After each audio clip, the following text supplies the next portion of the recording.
Hey guys, Adam Mishan here, singer, songwriter, and vocal coach. And I've gotten this question often, and I was very surprised that this is really a question, but it's surprising to me how many people actually have difficulty with figuring this question out. How to sing without tension. Run, run, lost boy, they say to me.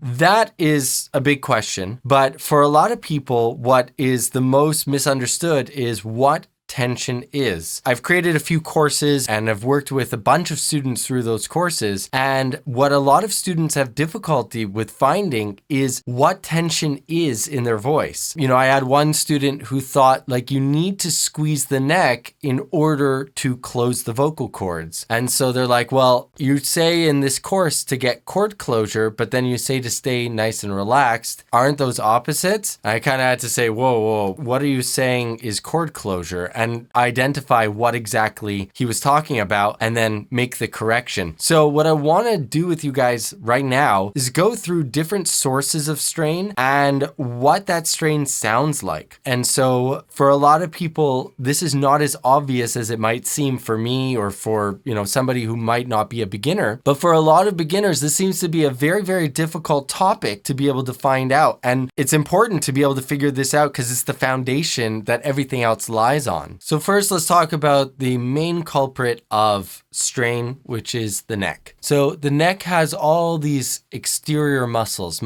outside of the larynx that often want to get involved in the process of singing, but they're really absolutely unnecessary to a great degree to be involved. Like this muscle right here. If you could see this muscle, this is called the sternocleidomastoid. It is not necessary for singing. We don't need that muscle to engage in order to sing properly. But so a lot of people think like, well, I want to really be able to grab onto the sound and have some sort of security. So I'm going to sing from the neck. So what you'll hear is a lot of that type of push. That's these muscles or as they're going higher, they're tending to strain these muscles in order to hit those higher pitches, as opposed to keeping these loose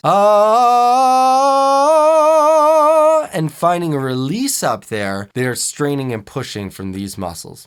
If you're interested in learning more on how to sing, I created a resource that I wish would have been around when I was starting to sing. With the subscription I've created, you get access to all of the courses that I've created and more that are coming. You get access to all of my private lesson recordings that I have from other students so you can learn vicariously through them. And you get monthly one-on-one lessons with me. All of this is available for one low monthly price, and it's a very well-rounded approach to learn how to sing. Click the link down below to get access now. The next point of strain and tension can come from the jaw. So the jaw has a set of muscles, the main one being the masseter muscle, and that muscle kind of runs from the cheekbone down, and that muscle right there can get very tight, and for a lot of people it is very tight. Like just pushing on it for me right now, I feel some tender spots. So that can get very tense. Now the main problem is when you're singing and you get a jaw thrust. So that looks like this.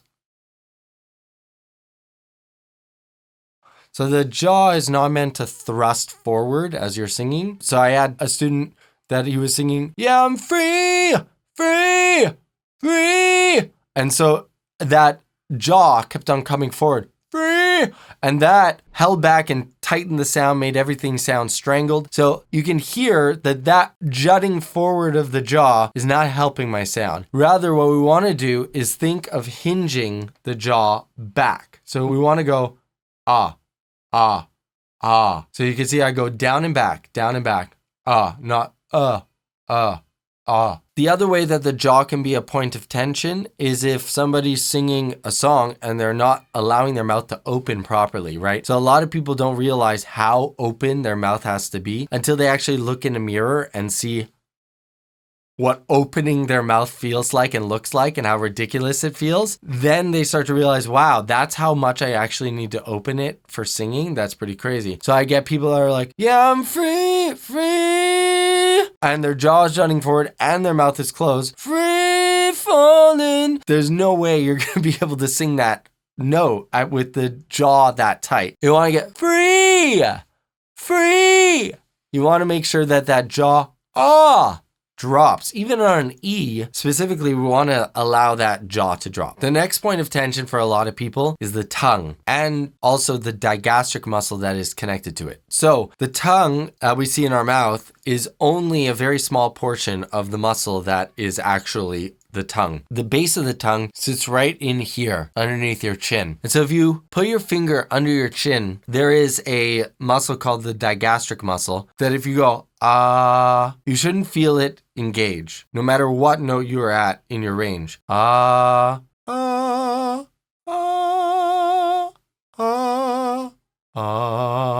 Should stay disengaged. If while you did that with me, any point it started to engage, that tells you that there's tension involved. And we don't want to have that tension. The other thing that I was just working actually with a student and he was trying to get a lowered larynx position. So we were trying to get a little bit of a hi SpongeBob type of sound. We were trying to lower the larynx. And anytime he did that, he actually got a bit of a gag reflex to jump in. So he would go, hi, and that's actually the larynx rising. That gag reflex is a whole bunch of tongue tension jumping in to get in on the process. So what we really want to do is focus on letting the tongue be totally relaxed. So relaxed that it sounds like you got a shot of Novocaine from the dentist. Like you got a shot of Novocaine from the dentist. Your tongue is numb. This is very heavy in your mouth. So if you're not able to let it sit and rest like that over your bottom lip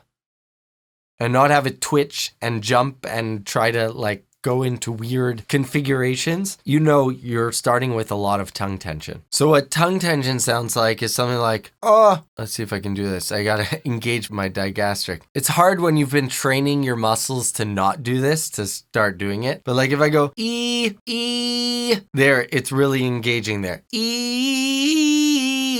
You're really getting that digastric muscle to engage. So that's what tension kind of sounds like. So we want to release that.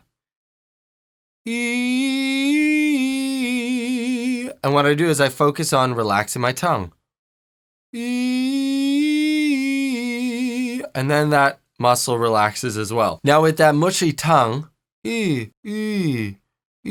and articulation is going to suffer. So then our goal is to try to keep the base of the tongue relaxed while the tip of the tongue does what it needs to do to articulate the vowels and the consonants. So for those of you who have been confused about what tension in the voice sounds like, I hope this gives you a decent demonstration of what tension sounds like and the way to fix it and what the main culprits are. So there are more muscles that are involved. Obviously, there's tons of muscles involved that could potentially be causing trouble. But those are the main ones, the neck, the jaw, the tongue. We want to try to keep those nice and relaxed and, malleable so that obviously the tongue needs to do some work, but we don't want it to be in a tense, constantly bound up position. Let me know if you guys have any questions in the comments down below. If you like this video, please hit the like button down below. And if you want to see more videos like this, please check out that one right there.